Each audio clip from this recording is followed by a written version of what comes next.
നമസ്കാരം, ടാക്ടിക്സിലേക്ക് സ്വാഗതം. എൻ്റെ കൂടെ ഹാരിസ് നെന്മാറ, ജസീം.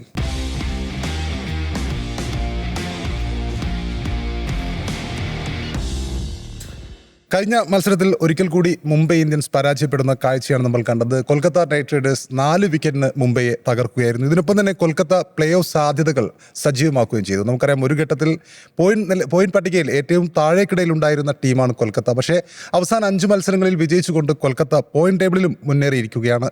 അതിനൊപ്പം മുംബൈ ഇതിനെ സംബന്ധിച്ചിടത്തോളം കഴിഞ്ഞ മത്സരങ്ങളിൽ ഉണ്ടായിരുന്ന ഒരു വിജയ തൃഷ്ണ ബുംറ ക്യാപ്റ്റനായപ്പോഴും അതുപോലെ തന്നെ സൂര്യകുമാർ ക്യാപ്റ്റനായപ്പോഴും ഉണ്ടായിരുന്നു. ഹാർദിക് പാണ്ഡ്യ തിരിച്ചു വരുന്നു. പക്ഷേ മുംബൈയുടെ ആ ഒരു എനർജി മൊത്തം ലോസ് ആവുന്ന ഒരു കാഴ്ചയാണ് നമ്മൾ കഴിഞ്ഞ ദിവസം ഗ്രൗണ്ടിൽ കണ്ടത്. ഹാരിസ്, ഹാർദിക്കിന്റെ തിരിച്ചുവരവും മുംബൈയുടെ പ്രകടനങ്ങളും തമ്മിൽ എന്തെങ്കിലും ചില ബന്ധങ്ങളുണ്ടോ? എന്താണ് അതിന്? ഇനി മാനേജ്മെന്റ് തീരുമാനിക്കേണ്ട കാര്യമാണ്. ആ കാര്യത്തിൽ ഏറ്റവും അവസാനത്തെ ഡിസിഷൻ അവരുടെ കയ്യിലാണ് ഉള്ളത് എന്നുള്ളതാണ്. ഇന്നലത്തെ മത്സരത്തിലും പിന്നെ 5th 6th പൊസിഷനിൽ ഇറങ്ങിയിട്ടുള്ള തിലക് വർമ്മയും ഹാർദിക് പാണ്ഡ്യയും 20 പന്ത് ശരാശരി നേരിട്ട മനുഷ്യർക്കിടയിൽ ഏറ്റവും വേഴ്സ്റ്റ് സ്ട്രൈക്ക് റേറ്റുമായിട്ടാണ് ഇന്നലെ കളം വിട്ടു പോകുന്നത് എന്നതാണ്. സോ പിന്നെ ഇനി ആ ഡിസ്കഷൻസും ആ ചർച്ചകളും ഒക്കെ മാനേജ്മെൻറ്റ് കയ്യിലാണുള്ളത്. കൊൽക്കത്തയെക്കുറിച്ചാണ് നമുക്ക് പറയാനുള്ളത്. കാരണം കൊൽക്കത്ത യഥാർത്ഥത്തിൽ ഈ സീസണിലെ റമോൺടാഡകൾ യഥാർത്ഥത്തിൽ അതിൻ്റെ പര്യായപദമായി കൊൽക്കത്ത അറിയപ്പെടുന്നു. പിന്നെ കംബാക്കൊക്കെ എന്ന് പറഞ്ഞാൽ സാധാരണ ഇതിൽ നമ്മൾ മുംബൈയിൽ നിന്നാണ് ഇങ്ങനത്തെ കംബാക്കുകളൊക്കെ കൊൽക്കത്തയിൽ പിന്നെ IPL മൈതാനങ്ങളിൽ കണ്ടിട്ടുള്ളത്. എന്ന് പറഞ്ഞാൽ ആദ്യത്തെ മത്സരങ്ങൾ തോൽക്കുക, തുടർച്ചയായി പരാജയങ്ങൾ സംഭവിക്കുക, എന്നിട്ട് പ്ലേ ഓഫിൽ കടക്കുക, എന്നിട്ട് കിരീടം അടിക്കുക.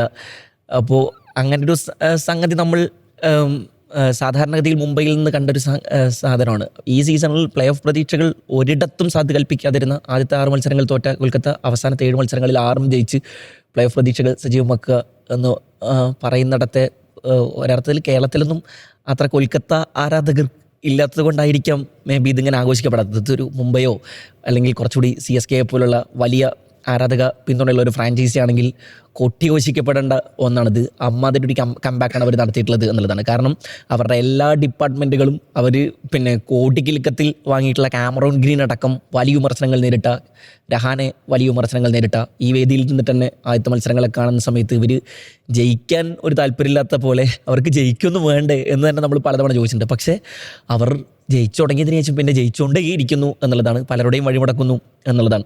So CSK ഭയക്കണം. CSKക്ക് വളരെ ചെറിയ സാധ്യതകളാണ് വിശ്വസിക്കുന്നത്. പക്ഷേ രാജസ്ഥാൻ തന്നെ ആയിരിക്കും മേ ബി ഇവരുടെ വഴിമുടക്കി കയറാൻ സാധ്യതയാണെന്ന് കരുതുന്നത്. പക്ഷേ ഇന്നലത്തെ മത്സരത്തിലേക്ക് വരുന്ന സമയത്ത് നമുക്ക് മനീഷ് പാണ്ഡെ അഗെയിൻ, പിന്നെ മനീഷ് പാണ്ഡെക്ക് ഈ സീസണിൽ ഒരിക്കൽ പോലും ബാറ്റിങ്ങിന് അവസരം കിട്ടാത്ത മനീഷ് പാണ്ഡെ. ഇപ്പോൾ മനീഷ് പാണ്ഡെയെക്കുറിച്ച് MSK കഴിഞ്ഞ മത്സരത്തിൽ പറഞ്ഞപ്പോഴും നമ്മൾ അദ്ദേഹത്തിൻ്റെ ക്യാച്ചിന് വർണ്ണിക്കാൻ വേണ്ടിയിട്ടാണ് അദ്ദേഹത്തിൻ്റെ ഹിസ്റ്ററി മൊത്തം പറഞ്ഞത്. ഈ IPL തൊട്ട് മുമ്പ് IPL മൊത്തം സീസണുകളിൽ കളിച്ച മനുഷ്യർക്ക് BCCI ഒരു പിന്നെ ഫെലിസിറ്റേഷൻ കൊടുത്തിരുന്നു.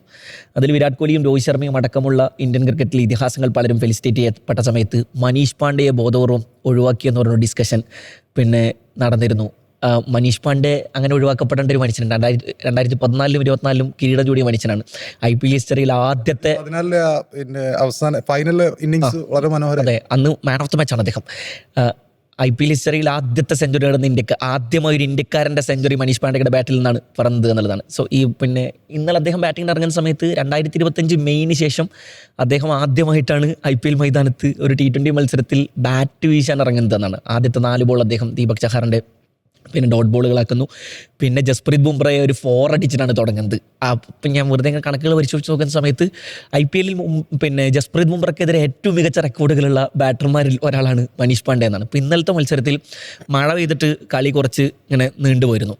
അപ്പോൾ 12 മണിയൊക്കെ കഴിഞ്ഞു. പിറ്റേ ദിവസത്തിലേക്ക് കിടക്കുന്ന സമയത്ത് സ്ക്രീൻ പിന്നെ മറ്റേ ആ വലിയ ബോർഡിൽ ഇങ്ങനെ എഴുതിയിരുന്നു, ഇതുപോലെ ഒരു മെയ് 21 മനീഷ് പാണ്ഡെ ചരിത്രത്തിൽ അദ്ദേഹത്തിൻ്റെ ആദ്യത്തെ IPL സെഞ്ചുറി നേടിയതെന്നാണ്. സോ മെയ് 21 എന്നാണ് എന്നാണ്. സോ അങ്ങനെ ഒരു മെയ് 21 മറ്റൊരു പ്രത്യേകത കൂടിയുണ്ട്. മോഹൻലാലിന്റെ ബർത്ത്ഡേ ആണ്. എല്ലാം കൂടി ഒരു കോയിൻസിഡൻസ് ആണ്. അപ്പോൾ മനീഷ് പാണ്ഡെയെ പോലൊരു മനുഷ്യനെ നിങ്ങൾക്ക് അങ്ങനെ അവഗണിച്ചു തള്ളാൻ കഴിയുന്ന ഒന്നല്ല എന്നാണ്. കാരണം പലപ്പോഴായി കൊൽക്കത്ത നിരയിൽ അദ്ദേഹം ബാക്കപ്പ് ഓപ്ഷനായി മാത്രം കുറേ കാലമായി പരിഗണിക്കപ്പെട്ടുകൊണ്ടിരിക്കുന്ന ഒരു താരമാണ്. അതേസമയം ഇന്നലത്തെ മത്സരത്തിലും അദ്ദേഹം ഫീൽഡിൽ ഒരു മനോഹരമായിട്ട് ക്യാച്ച് എടുക്കുന്നുണ്ട്. ഇന്നലത്തെ മത്സരത്തിലും ഇപ്പോൾ അതായത് Sunil Narine man of the match കിട്ടുമോ എന്നൊക്കെ കരുതിയിരുന്നൊരു ഘട്ടത്തിലാണ് മനീഷ് പാണ്ഡെ അദ്ദേഹം ഈ സീസണിൽ ഇറങ്ങുന്ന ആദ്യത്തെ മത്സരത്തിൽ, ബാറ്റിങ്ങിന് ഇറങ്ങുന്ന ആദ്യത്തെ മത്സരത്തിൽ, ഇപ്പോൾ കഴിഞ്ഞ മത്സരത്തെക്കുറിച്ചൊക്കെ അദ്ദേഹം പറയുന്നുണ്ട്, കൊൽക്കത്ത ജയിച്ച കഴിഞ്ഞ മത്സരങ്ങളിലൊക്കെ ഞാൻ പാഡ് കെട്ടി ഇങ്ങനെ ഇരിക്കുകയായിരുന്നു, പക്ഷേ ബാറ്റിങ്ങിന് അവസരം ലഭിച്ചില്ല. ഇന്നാണ് അദ്ദേഹം എന്നാൽ നമ്പർ 3 റോളിലാണ് പാണ്ഡ്യ കളിക്കുന്നത്, അദ്ദേഹം കളി ജയിക്കുന്നു. അത്ര ഒരു ലോവർ സ്കോറിംഗ് മാച്ച് ആയിരുന്നു. ഇപ്പോൾ സ്വാഭാവികമായിട്ടും അവിടെ കുറച്ചുകൂടി കാമൻ കമ്പോസ്ഡായി കളിക്കേണ്ട സമയമാണ്. 3 വിക്കറ്റുകൾ പോയി നിൽക്കുന്നു.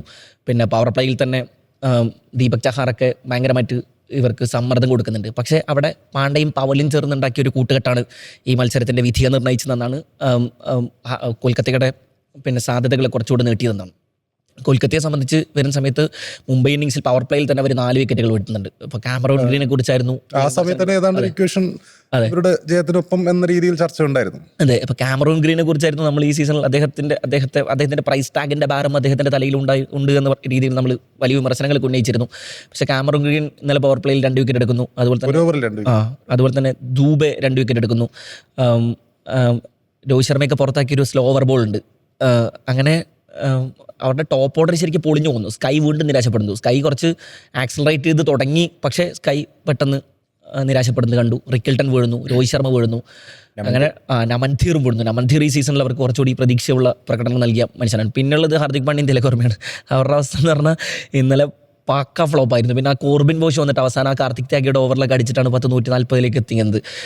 കാർത്തിക് ത്യാഗി അങ്ങനെ ഭയങ്കര മോശപ്പെടുത്തിയൊന്നും പറയാൻ സാധിക്കില്ല. അദ്ദേഹമാണ് കൊൽക്കത്ത നിരയിൽ ഏറ്റവും കൂടുതൽ തല്ലുകൊണ്ടതെങ്കിൽ പോലും അദ്ദേഹം 18ാം ഓവറൊക്കെ ഡെത്ത് ഓവറുകളിലൊക്കെ പിടിച്ചെറിയുന്നുണ്ട്. പക്ഷേ അവസാനത്തെ ഓവറിൽ 2 6 ഒരു 4 അടിച്ചിട്ട് കോർബിൻ ബോഷ് ഈ സീസണിൽ എനിക്ക് തോന്നുന്നു മുംബൈ നിരയിൽ ബാറ്റിങ്ങിലും ബോളിങ്ങിലും ഒക്കെ ആശ്രയിക്കാൻ കളിച്ച ഒരാൾ മാത്രമേ അദ്ദേഹം മാത്രമേ ഉള്ളൂ. ഇന്നലെ 3 വിക്കറ്റ് എടുക്കുന്നുണ്ട്. ഇന്നലെ ബാറ്റിങ്ങും നന്നായി ചെയ്യുന്നുണ്ട്.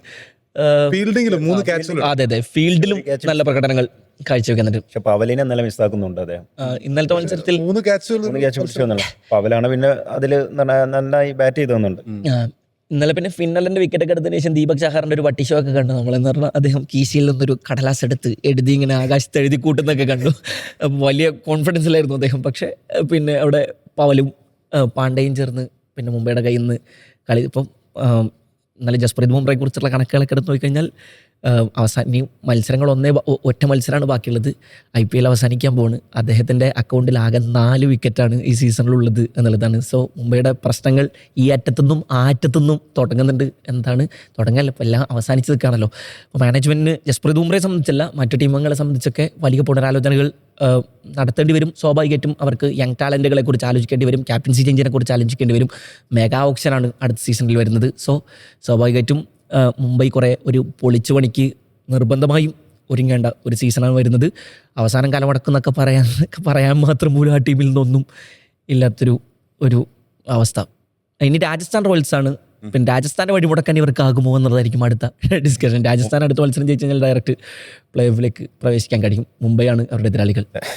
ജസീം, ഈ KKRന്റെ വിജയം എന്ന് പറയുമ്പോൾ അവസാന മത്സരങ്ങളിൽ 5-6 വിജയങ്ങൾ തുടർച്ചയായി നേടുന്നു. നമ്മൾ ഒരു ഘട്ടത്തിൽ ഒരിക്കൽ പോലും ഈ പ്ലേ ഓഫിലേക്ക് സാധ്യത ഉണ്ടാവില്ല, അടിവാരത്ത് നിൽക്കുകയാണ് അല്ലെങ്കിൽ ഏറ്റവും താഴേക്കടയിൽ നിൽക്കുകയാണെന്ന് പറഞ്ഞുകൊണ്ട് നമ്മളൊക്കെയും പറഞ്ഞൊരു ടീമാണ്. ആ സമയത്ത് നമുക്കറിയാം അവരുടെ ഓണർ ഷാറൂഖ് ഖാൻ കഴിഞ്ഞ സീസണിലടക്കം എല്ലാ മത്സരങ്ങളിലും അദ്ദേഹം ഗാലറിയിൽ ഉണ്ടാവാറുണ്ട്. അദ്ദേഹത്തിൻ്റെ ആ ഒരു പ്രസൻസ് ഉണ്ടാവാറുണ്ട്. പക്ഷേ ഈ സീസണിൽ അദ്ദേഹം കൊൽക്കത്തയുടെ കളി കാണാനേ വന്നിട്ടില്ല എന്നാണ് എൻ്റെ ഒരു അറിവ്. അതായത് പല മത്സരങ്ങളിലും അദ്ദേഹം ഇല്ല. തോറ്റപ്പോൾ ടീം തോറ്റുകൊണ്ടിരുന്നപ്പം വളരെ രൂക്ഷമായ രീതിയിൽ തന്നെ അജിങ്ക്യ രഹാനെ വിമർശനം നേരിട്ടിരുന്നു. ആദ്യ മത്സരം നമുക്കറിയാം ഒരു LSC ആയിട്ടുള്ള മത്സരത്തിൽ ടൈയായ മത്സരം ഉണ്ടല്ലോ, അപ്പം അത് ആർക്കും ജയിക്കാൻ താല്പര്യമില്ലാത്ത അവസ്ഥയൊക്കെ ഉണ്ടായിരുന്നു. ഇപ്പോൾ കൊൽക്കത്തയുടെ ഈ ഒരു മുന്നേറ്റത്തെ എങ്ങനെ കാണുന്നു? തീർച്ചയായിട്ടും നമ്മൾ ആദ്യമൊക്കെ കൊൽക്കത്ത തോറ്റുകൊണ്ടിരിക്കുന്നൊരു സമയമുണ്ട്. തുടർച്ചയായിട്ടുള്ള 6 മത്സരങ്ങളൊക്കെ തോറ്റുകൊണ്ടിരിക്കുന്ന ഒരു സമയം. അന്ന് നമ്മൾ പറഞ്ഞിരുന്നു ലക്നൗ ഉണ്ടായത് കൊണ്ട് മാത്രമാണ് കൊൽക്കത്ത ആ ഒരു ഏറ്റവും അവസാനക്കാരായി മാറാത്തത് എന്ന് പറഞ്ഞത്. ആ ഒരു ഘട്ടത്തിൽ നിന്നാണ് അവർ അവസാനത്തെ 7 മത്സരം കളിക്കുന്നു, അതിൽ 6 മത്സരം വിജയിക്കുന്നു, പ്ലേ ഓഫിലേക്ക് ഒരു സാധ്യതകളിലേക്ക് എത്തുന്നു എന്നുള്ളത് അതൊരു പ്രധാനപ്പെട്ട ഘടകം തന്നെയാണ്. കാരണം അവർ പ്ലേ ഓഫിലേക്ക് എത്താൻ ഒരു സാധ്യതയും കൽപ്പിക്കാത്ത, പലപ്പോഴും നമ്മൾ കരുതാത്തൊരു ടീം തന്നെയായിരുന്നു കൊൽക്കത്തയും.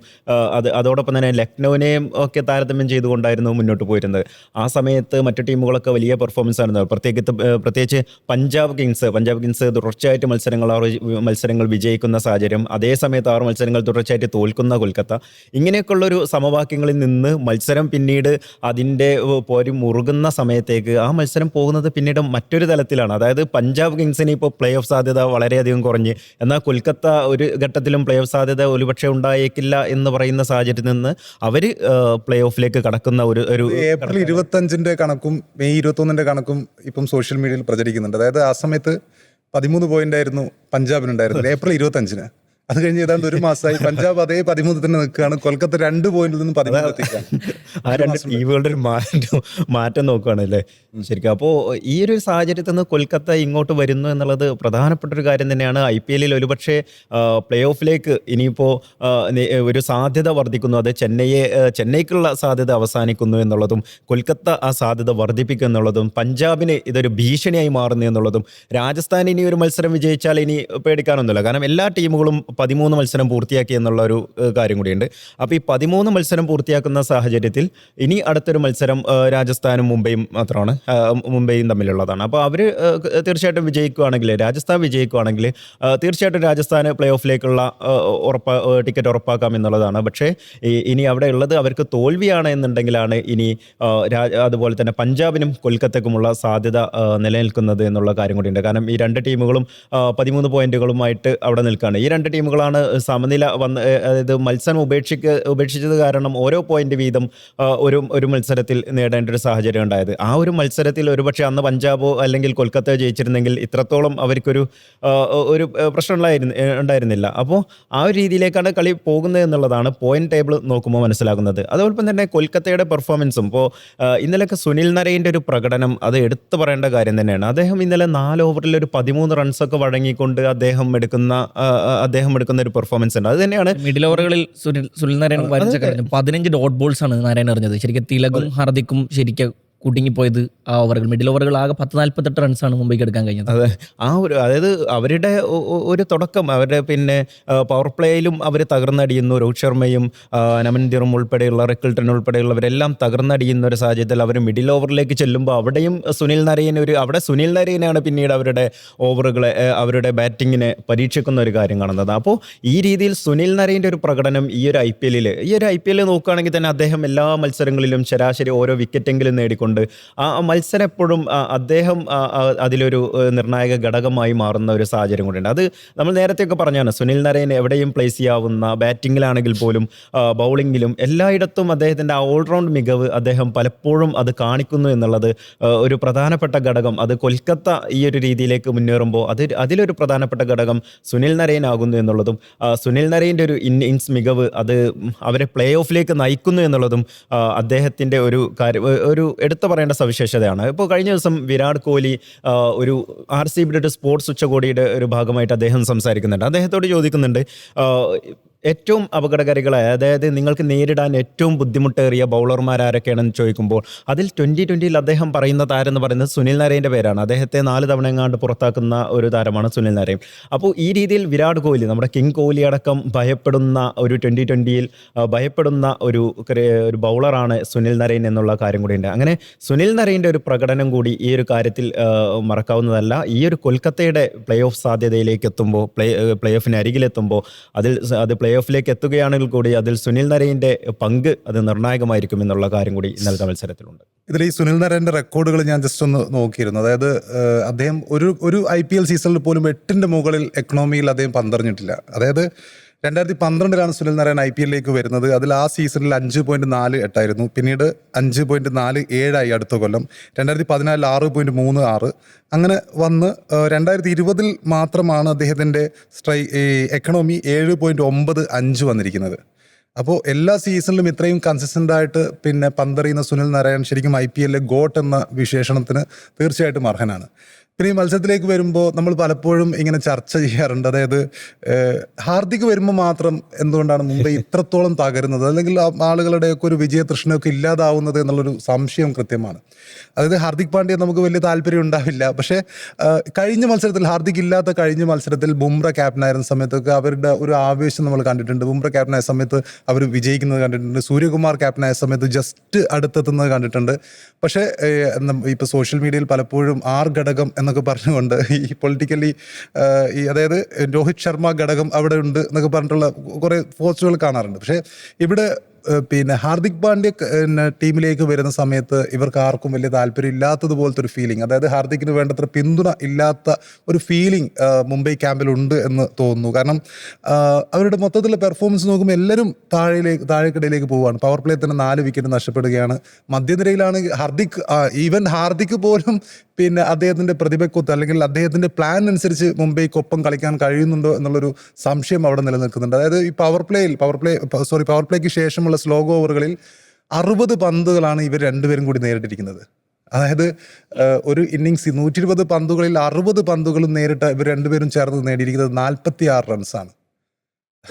തിലക് വർമ്മ പിന്നെ ഒരു മത്സരത്തിൽ ഇതുപോലെ തന്നെ പിന്നെ വളരെ സ്ലോ സ്റ്റാർട്ട് പിന്നെ ഉണ്ടായിരുന്ന ഒരു മത്സരത്തിൽ ഈ ടൈം ഔട്ടിന്റെ സമയത്ത് ഹാർദിക് പാണ്ഡ്യ ഇദ്ദേഹത്തെ തെറിവിളിച്ചുകൊണ്ടും മോട്ടിവേറ്റ് ചെയ്തുകൊണ്ടൊക്കെ അത്രയും ആനിമേറ്റഡ് ആയിട്ട് സംസാരിച്ചുകൊണ്ട് ഇദ്ദേഹത്തെ മോട്ടിവേറ്റഡ് ആക്കി, പിന്നെ അദ്ദേഹം കണ്ണും പൂട്ടി എല്ലാം അടിച്ചുകൊണ്ട് സിക്സും ബൗണ്ടറിയൊക്കെ നേടിക്കൊണ്ട് സെഞ്ചുറി അടിച്ചൊരു മത്സരം ഈ IPL തന്നെ ഉണ്ടായിരുന്നു. പക്ഷേ ഇന്നലെ ഹാർദിക്കിന് എന്തുകൊണ്ട് ഒരു സമയത്ത് പോലും സ്വയം ഒന്ന് മോട്ടിവേറ്റ് ചെയ്യാൻ പറ്റുന്നില്ല, അല്ലെങ്കിൽ തിലക് വർമ്മയെ മോട്ടിവേറ്റ് ചെയ്യാൻ പറ്റുന്നില്ല എന്നുള്ളതൊരു, കാരണം തിലക് വർമ്മയുടെ പിന്നെ ഇന്നിങ്സുകളുടെ ഒരു പ്രത്യേകത എന്നുള്ളത് തീർച്ചയായിട്ടും ആദ്യത്തെ ഒരു 15 പന്തിൽ 15 അല്ലെങ്കിൽ 20 പന്തിൽ 20 ആ ലൈനിലാണ് അദ്ദേഹം ബാറ്റ് ചെയ്യുന്നത്. അതായത് പിന്നെ സെറ്റിലാവാൻ അത്രയും പന്തുകൾ നേരിട്ട് പിന്നെ അവസാനം അദ്ദേഹം കൃത്യമായിട്ട് നന്നായിട്ട് ഗിയർ ഷിഫ്റ്റ് ചെയ്യുന്നു. പക്ഷേ ഗിയർ ഷിഫ്റ്റ് ഇല്ലാത്ത മത്സരങ്ങളോ, ഗിയർ ഷിഫ്റ്റ് ചെയ്യാൻ പറ്റാത്ത മത്സരങ്ങളിൽ അദ്ദേഹം പാടെ നിരാശപ്പെടുന്ന ഒരു കാഴ്ചയാണ്. കാരണം ഈ 2020 മത്സരങ്ങളുടെ പ്രത്യേകത എന്നുള്ളത് അത്രയും പന്തുകൾ, ഒരു 30 പന്തുകൾ 20-30 പന്തുകൾ എന്ന് പറയുമ്പോൾ അതായത് ടോട്ടൽ ബോളുകളുടെ 4/1 അപ്പോൾ 4/1 ഒരാൾ ഈറ്റ് ചെയ്തുകൊണ്ട് 30 പന്തുകളൊക്കെ എടുത്തിട്ട് പിന്നെ ഗിയർ ഷിഫ്റ്റ് എല്ലാ പ്രാവശ്യവും നമുക്ക് ഗിയർ ഷിഫ്റ്റ് ചെയ്യാൻ പറ്റണമെന്നില്ല. പക്ഷേ അറ്റ്ലീസ്റ്റ് ഒരു 10 പന്തുകൾ നേരിടുകയാണെങ്കിൽ ഒരു 15-20 റൺസെങ്കിലും എടുക്കാൻ കഴിയുകയാണെങ്കിൽ അത് നല്ലതായിരുന്നു. ഹാർദിക് പാണ്ഡ്യ വരുമ്പം ഈ ടീം മൊത്തത്തിൽ ഡൗൺ ആവുന്നു എന്ന് പറയുമ്പോൾ നമ്മളിപ്പം ഹാർദിക്കിൻ്റെ ക്യാപ്റ്റൻസിയെ ഈസിലി നമുക്ക് ബ്ലെയിം ചെയ്യാം, കാരണം ഹാർദിക്കിൻ്റെ ക്യാപ്റ്റൻസിയാണ് പ്രശ്നം. പക്ഷേ മുംബൈ എന്ന ടീം എന്ന് പറയുമ്പോൾ അവരുടെ ലെഗസി നമുക്കറിയാം. 5 തവണ കിരീടം നേടിയ ടീമാണ്. ഇപ്പോഴും അവരൊക്കെ അവിടെ തന്നെ ഉണ്ട്. രോഹിത് ശർമ്മയും ജസ്പ്രീത് ബുംറയും അതുപോലെ തന്നെ സ്കൈ പോലുള്ള പ്രധാനപ്പെട്ട താരങ്ങളൊക്കെ ഉണ്ട്. അപ്പോൾ അവരൊക്കെ എന്താണ് ചെയ്യുന്നത്? ഇതിൽ പിന്നെ ഹാർദിക്കിൻ്റെ ക്യാപ്റ്റൻസിയെ നമുക്ക് കുറ്റപ്പെടുത്തുന്നതിനൊപ്പം തന്നെ മറ്റു താരങ്ങളുടെ ഫോം ഔട്ടും വലിയ പ്രശ്നമാണ്. അവർ കൃത്യമായിട്ട് ഫോമിൽ കളിക്കുന്നുണ്ടോ എന്നുള്ളത് പ്രശ്നമാണ്. പിന്നെയുള്ളത് ഉള്ള വിഭവങ്ങൾ കൃത്യമായിട്ടും യൂസ് ചെയ്യുകയാണെങ്കിൽ ഒരുപക്ഷെ എല്ലാ ടീമുകൾക്കും അത് പിന്നെ ബാധകമാണ്. അങ്ങനെ ഉള്ള വിഭവങ്ങൾ കൃത്യമായി യൂസ് ചെയ്ത് ജയിച്ച ഒരുപാട് ടീമുകൾ നമുക്കറിയാം. മുംബൈയെ സംബന്ധിച്ചിടത്തോളം അവരുടെ പ്രതിഭാ ധാരാളിത്തം നമുക്കറിയാം. ഇപ്പോൾ വിൽ ജാക്സനെ പോലത്തെ ഒരു താരം, അദ്ദേഹം ഇറങ്ങുന്നത് 7-ാമനായിട്ടോ 8-ാമനായിട്ടൊക്കെയാണ്. വിൽ ജാക്സ് ഇടയ്ക്കൊരു മത്സരത്തിൽ ഓപ്പണറായി ഇറങ്ങിയപ്പോൾ നന്നായി രണ്ട് തവണ നന്നായിട്ട് പെർഫോം ചെയ്ത താരമാണ്. വിൽ ജാക്സ് കൃത്യമായിട്ടും ഒരു ഓപ്പണിംഗ് മെറ്റീരിയലാണ്. നമുക്കറിയാം അദ്ദേഹം 2024 ആ സമയത്ത് RCBക്കൊപ്പമായിരുന്നു. RCBക്കൊപ്പം പിന്നെ ഒരു സെഞ്ചുറി അടിച്ചിരുന്നു.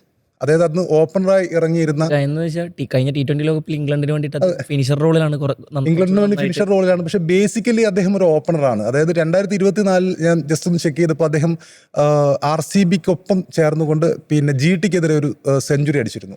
വിൽ ജാക്സും ഓപ്പണർമാർ കൂടുതലാണ്. രോഹിത് ശർമ്മ റിക്കൾട്ടുള്ള സമയത്ത് വിൽ ജാക്സൺ അവിടെ കൊണ്ട് പ്ലേസ് ചെയ്യുന്നുള്ള അറ്റ്ലീസ്റ്റ് പൊസിഷനിൽ ഇറങ്ങാൻ അവിടെ തിലക് വർമ്മ സ്കൈ കുറേ ആളുകളുണ്ട്.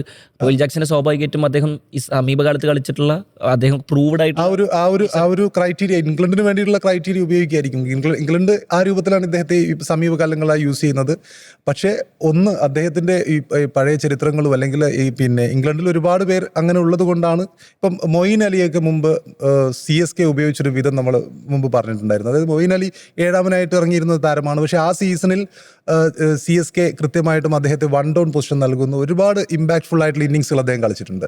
ഇതിൽ RCBക്കൊപ്പമുള്ള ആ സെഞ്ചുറി എന്ന് പറയുമ്പോൾ വളരെ രസകരമായൊരു സെഞ്ചുറി ആയിരുന്നു. കാരണം അതായത് ആ മത്സരത്തിൽ 6:42, അതായത് വൈകിട്ട് 6:42 ഇന്നിങ്സ് ചേസ് ചെയ്യുന്ന സമയത്ത് ഇദ്ദേഹം ആ ഓവറിൽ 50 നേടുന്നു. മോഹിത് ശർമ്മ എറിഞ്ഞ പന്ത് 6 അടിച്ചുകൊണ്ട് 50 അടിക്കുന്നു. പിന്നെ അപ്പുറം വിരാട് കോഹ്ലിയാണ്. അന്ന് ആ സമയത്ത് തുടക്കത്തിൽ 16 പന്തിൽ 16 റൺസ് അങ്ങനെയാണ് വിൽ ജാക്സ് ഉണ്ടായിരുന്നത്. അപ്പോൾ മോഹിത് ശർമ്മ എറിഞ്ഞ പന്തിൽ 6 അടിച്ചുകൊണ്ട് 50 നേടുന്നു. പിന്നെ അപ്പോൾ വിരാട് കോഹ്ലി അടുത്ത് നിന്ന് അഭിനന്ദിക്കുന്നു അദ്ദേഹത്തെ, പിന്നെ വളരെ ആ ഒരു 50 ഒക്കെ ആഘോഷിക്കുന്നു. ആ ഓവറിൽ ഇദ്ദേഹം 29 റൺസ് നേടുന്നു. അപ്പോൾ ഒറ്റയടിക്ക് ആ ഓവറിൽ തന്നെ അദ്ദേഹം 76 എത്തുന്നു ആ ഓവർ അവസാനിക്കുമ്പോൾ. പിന്നെ അതായത് 31 പന്തിലാണ് അദ്ദേഹം 50 നേടുന്നത്. അതിനുശേഷം ഈ അടുത്ത 5 പന്തുകളിൽ 76 എത്തുന്നു. അടുത്ത ഓവറിൽ റാഷിദ് ഖാനാണ് പന്തെറിയുന്നത്. റാഷിദ് ഖാന്റെ ഫസ്റ്റ് ബോളിൽ വിരാട് കോഹ്ലി സിംഗിൾ എടുത്ത് വിൽ ജാക്സിന് കൊടുക്കുന്നു. വിൽ ജാക്സ് ഈ ഓവറിൽ 10-24 റൺസ് നേടിക്കൊണ്ട് ഈ ഓവർ അവസാനിക്കുമ്പോഴത്തേക്കും സെഞ്ചുറിയിലേക്ക് എത്തുന്നു.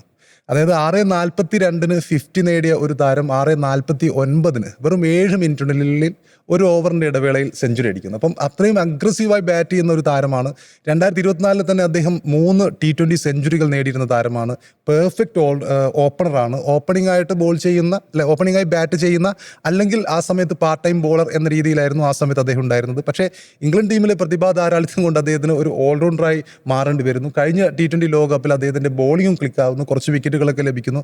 അതോടുകൂടി അദ്ദേഹം ഒരു ഓൾറൗണ്ടർ ഫിനിഷർ എന്ന രീതിയിലേക്ക് അങ്ങനൊരു മുദ്രകുത്തൽ അവിടെ നടക്കുന്നു. അദ്ദേഹം 4-5 മാൻ ഓഫ് ദി മാച്ച് ഉണ്ടായിരുന്നു. ഉണ്ടായിരുന്നു. ഇംഗ്ലണ്ട് ഫൈനലിസ്റ്റുകളൊക്കെ 4 മാൻ ഓഫ് ദി മാച്ച് ഉണ്ടായിരുന്നു കഴിഞ്ഞ അതിൽ. അപ്പം അദ്ദേഹം ഒരു ഓൾറൗണ്ടർ എന്ന രീതിയിലേക്ക് മാറുന്നതിനൊപ്പം തന്നെ അദ്ദേഹം ഒരു കൃത്യമായിട്ടൊരു പെർഫെക്റ്റ് ഓപ്പണിംഗ് ബാറ്റർ എന്ന രീതിയിലും അദ്ദേഹത്തെ ഉപയോഗിക്കാം, അല്ലെങ്കിൽ അങ്ങനെയുള്ള രീതിയിലാണ് അദ്ദേഹം തിളങ്ങിയിരുന്നത് 2024-25 കാലഘട്ടത്തിൽ. പക്ഷേ കഴിഞ്ഞ ഒരു 1.5 വർഷത്തിനുള്ളിലാണ് അദ്ദേഹം ഒരു ഇംഗ്ലണ്ട് ടീമിന്റെ അവസ്ഥയും മറ്റുമൊക്കെ വെച്ച് ആഷസിലടക്കം അദ്ദേഹത്തിനെ ഈ ഓൾറൗണ്ടറായി ഉപയോഗിച്ച് നമ്മൾ കണ്ടിട്ടുണ്ട്, മധ്യനിരയിലേക്ക് മാറ്റിയിട്ടുണ്ട്. പക്ഷേ കൃത്യമായും ഓപ്പണിംഗ് ബാറ്ററാണ്.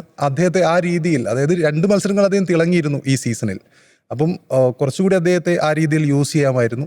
പിന്നെയുള്ളത് നേരത്തെ ദീപക് ചഹാറിൻ്റെ പട്ടി ഷോ എന്ന് പറഞ്ഞത്, അതും അതായത് ഇപ്പോൾ ഇതൊരു ട്രെൻഡായി മാറിയിരിക്കുകയാണ്. അതായത് എന്ത് ഷോ ആണെന്നുള്ള, അപ്പോൾ ഇതിൻ്റെ ഒരു ഫസ്റ്റ് വേർഷൻ എന്നുള്ളത് 2012 ദിനേശ് രാംദിൻ വെസ്റ്റ് ഇൻഡീസിൻ്റെ വിക്കറ്റ് കീപ്പറായിരുന്നു. അപ്പം അദ്ദേഹം ഉയർത്തിയ ഒരു പ്ലക്കാർഡ് ഉണ്ടായിരുന്നു,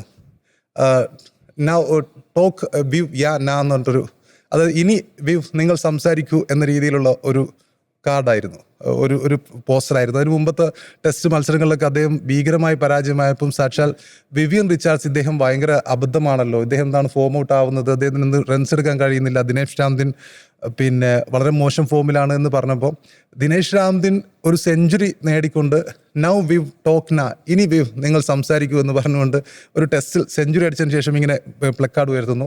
പക്ഷെ അതിനുശേഷം ആരും ദിനേശ് രാംദിനെ സപ്പോർട്ട് ചെയ്യാൻ വന്നിട്ടില്ല. കാരണം വിവ് റിച്ചാർഡ്സിനോട് അങ്ങനെ പറയാൻ നിങ്ങൾ ആരാണ്? അതിനുശേഷം ICC തന്നെ ഈ ഒരു നടപടിയെ ഇദ്ദേഹത്തിനെതിരെ ഫൈൻ ചുമത്തുന്നു. അപ്പം ആ രീതിയിലേക്ക് ആ സമയത്ത് അങ്ങനെയായിരുന്നു ഇതിനെ കണ്ടിരുന്നത്. ഇതിൽ നോക്കുമ്പോൾ നമ്മുടെ ദീപക് ചഹാറൊക്കെ ചെയ്യേണ്ടത് ഇന്നലെ ഒരു വളരെ ഈസി ആയിട്ട് ഒരു ക്യാച്ച് അദ്ദേഹം ഡ്രോപ്പ് ചെയ്യുന്നത് നമ്മൾ കണ്ടു. 2 പേർക്കിടയിൽ പന്ത് വന്ന് വീഴുന്നൊരവസ്ഥ നമ്മൾ പാകിസ്ഥാൻ ക്രിക്കറ്റിലാണ് പലപ്പോഴും ഇങ്ങനെയുള്ള അവസ്ഥ കാണാറുള്ളത്. അതായത് 2 ഫീൽഡർമാർ ഓടി വന്ന് നടുക്ക് നിൽക്കുന്നു, അവരുടെ നടുക്ക് പന്ത് വീഴുന്നൊരവസ്ഥ. സമയത്ത് 15 റൺസ് അങ്ങാണ്ടുള്ളൂ. അതെ. അപ്പോൾ അതേ അവസ്ഥ ഈ മുംബൈയുടെ ഫീൽഡിലും സംഭവിച്ചു എന്ന് പറയുമ്പോൾ മുംബൈ ഇന്ത്യൻസ് അവർക്ക് എന്താണ് അവരുടെ ഒരു ലെഗസിയെ കുറിച്ച് അവർ തന്നെ ബോധവാന്മാരെ ആകേണ്ടതാണ്. അപ്പം കൃത്യമായിട്ടും മുംബൈ ഇന്ത്യൻസിനെ സംബന്ധിച്ചിടത്തോളം അവർക്ക് ഇനിയുള്ള ഈ ടീം മൊത്തത്തിൽ പൊളിക്കേണ്ടിയിരിക്കുന്നു എന്നുള്ളതാണ് ഏറ്റവും പ്രധാനപ്പെട്ട അവസ്ഥ.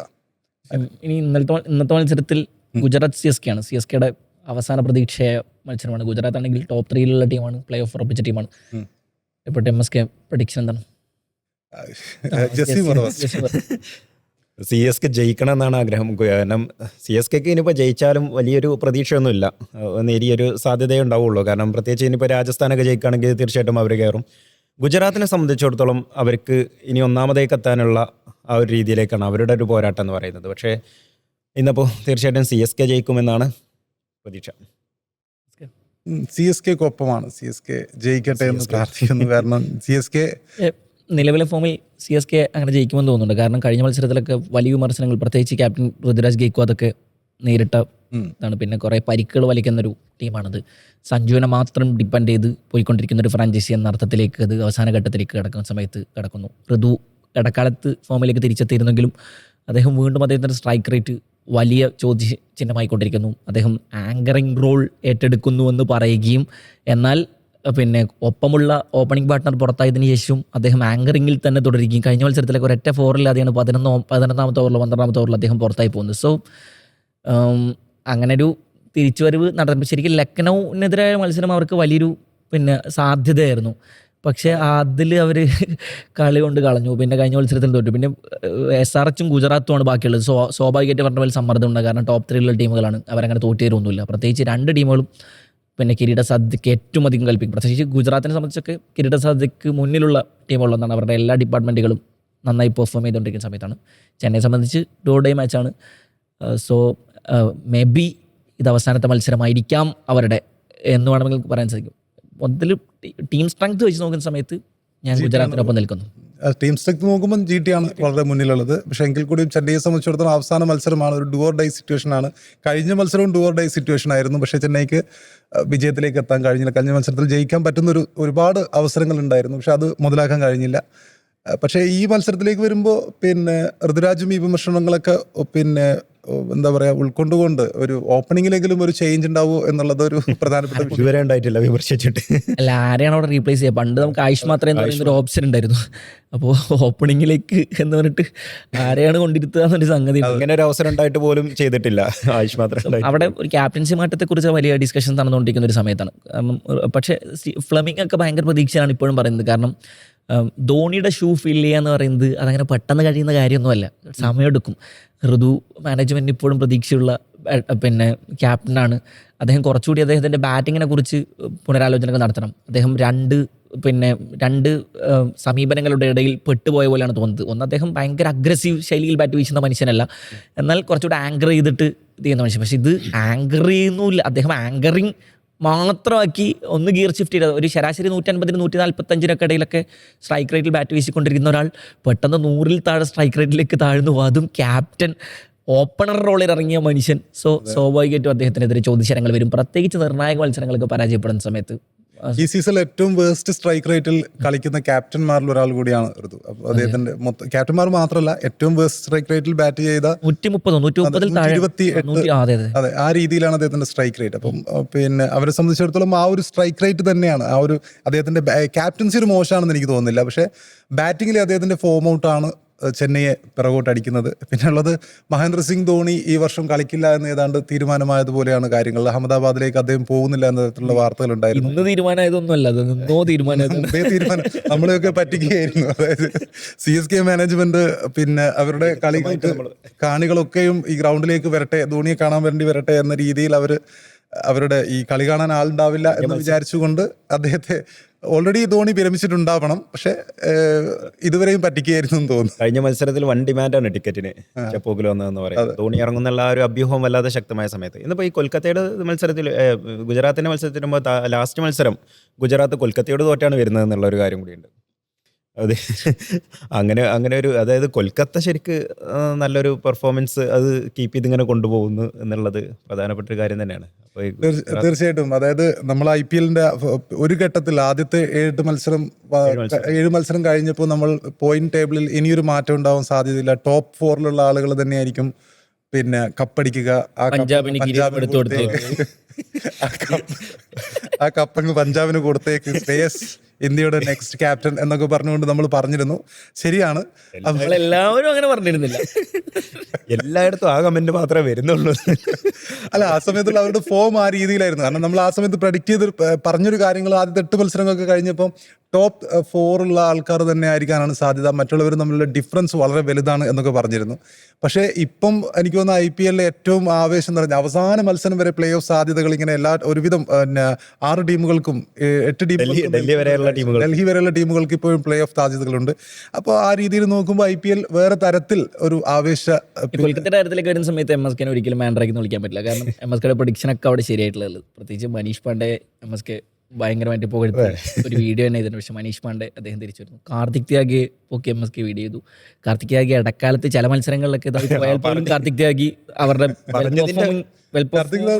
പിറ്റേ ദിവസം പ്രശ്നമായിരുന്നു, പിന്നീട് തിരിച്ചു വന്ന് കാർത്തിക് ത്യാഗി നല്ല ഒരു വിധമൊക്കെ നന്നായിട്ട് പെർഫോം ചെയ്തിട്ടുണ്ട് IPL. പിന്നുള്ളത് കൊൽക്കത്ത ഫാൻസ് കുറവാണെന്ന് ഒരിക്കലും നമുക്ക് പറയാൻ കഴിയില്ല. ഒരു സമയത്ത് കേരളത്തിൽ ഉണ്ടായിരുന്നു ഈ പിന്നെ ഷാറൂഖ് ഖാന്റെ ഫാൻസ് ഒക്കെ കൊൽക്കത്ത നൈറ്റ് റൈഡേഴ്സ് ആയിട്ട് നിൽക്കുന്ന ഒരു സമയം. കൊൽക്കത്ത ഫാൻസ് നടക്കുന്ന വീഡിയോ വ്യൂവിന്റെ അടിസ്ഥാനത്തിലാണ് ആവേശജയം കഴിഞ്ഞാൽ പോലും കൊൽക്കത്തയുടെ ഒരു മത്സരം കഴിഞ്ഞിട്ട് പഴയ ഗംഭീർ ഫാൻസ് ഒക്കെ ഗംഭീറില്ല. അതിനു മുമ്പേ ഇപ്പം KKR സൗരവ് ഗാംഗുലി ക്യാപ്റ്റൻ ആയിരുന്ന ആ ഒരു സീസണിലൊക്കെ അക്തറൊക്കെ കളിച്ചൊരു ടീമാണ്. ബ്രണ്ടൻ മക്കാലി ഫസ്റ്റ് സെഞ്ചുറി ഒക്കെ ഉള്ള ഒരു ടീമാണ്. ഫസ്റ്റ് തന്നെ സെഞ്ചുറി ഒക്കെ അടിച്ച് കൊൽക്കത്തക്ക് നല്ല ഫാൻസ് ഉണ്ടായിരുന്ന ഒരു കാലഘട്ടം ഉണ്ടായിരുന്നു. പക്ഷെ എട്ടക്കാലത്ത് ഇവരുടെ പിന്നെ ചില താരങ്ങളെയും ആശ്രയിച്ചിട്ടാണ് ഫാൻസ് ഉണ്ടാവുക. സൗരവ് ഗാംഗുലി ഉള്ള സമയത്ത് ദാദാ ഫാൻസ് മൊത്തം ആ രീതിയിൽ കൊൽക്കത്തക്ക് ഒപ്പം നിന്നിരുന്ന ഒരു സമയം ഉണ്ടായിരുന്നു. പിന്നെ ഷാറൂഖ് ഖാന്റെ പിന്നെ ആ ഒരു ഓറ ഉള്ളത് കൊണ്ടും അദ്ദേഹത്തിന്റെ പ്രസൻസ് ഉള്ളത് കൊണ്ടൊക്കെ അങ്ങനെ കുറെ ഫാൻസ് ഉണ്ടായിരുന്നു. ഈവൻ ജൂഹി ചൗളയുടെ ഫാൻസ് പോലും ഇതിന്റെ കൂടെ ആയിരുന്നു എന്നുള്ളത്. സുനിൽ നാരായൺ. അപ്പൊ അങ്ങനെ ഫാൻ ബേസ് ഉണ്ടായിരുന്നു. പക്ഷെ കഴിഞ്ഞൊരു 3-4 സീസണിൽ അവരുടെ പെർഫോമൻസ് പിന്നെ ഇടയ്ക്ക് പിന്നെ ശ്രേയസ് അയ്യറുടെ കപ്പടിച്ചിട്ടുണ്ട്, പക്ഷെ കപ്പടിച്ച പോലും ഒരു വലിയൊരു സ്റ്റാർ അവിടെ ഉണ്ടായിരുന്നില്ല. അതായത് പിന്നെ ഒരുപാട് ഫാൻ ഫോളോയിങ് ആയിട്ടുള്ള താരങ്ങൾ ഇല്ലാത്തതിൻ്റെ ഒരു പ്രശ്നം അവിടെ ഉണ്ടായിരുന്നു. പക്ഷേ സ്റ്റിൽ കൊൽക്കത്ത മികച്ചൊരു ടീം തന്നെയാണ്. കൊൽക്കത്തയ്ക്ക് ഇതുപോലൊരു തിരിച്ചുവരവ് നമ്മൾ കണ്ടിരിക്കുന്നത് മുംബൈ ഇന്ത്യൻസ് ആണ്. നേരത്തെ ആരിസ് പറഞ്ഞതുപോലെ അവസാന 5 മത്സരങ്ങൾ ജയിച്ചാൽ മാത്രം പ്ലേ ഓഫ് എന്ന രീതിയിൽ അവർ വരുന്നു, എല്ലാം ഹൈ റൺ റേറ്റിൽ ജയിക്കുന്നു, കപ്പടിക്കുന്ന ഒരു അവസ്ഥ നമ്മൾ കണ്ടിട്ടുണ്ട്. അപ്പോൾ കൊൽക്കത്തയ്ക്കും അങ്ങനെയുള്ളൊരു സാധ്യതയുണ്ട്. അപ്പം ടാക്ടിക്സ് ഇവിടെ അവസാനിക്കുകയാണ്. മറ്റൊരു എപ്പിസോഡുമായി മറ്റൊരു ദിവസം കാണാം.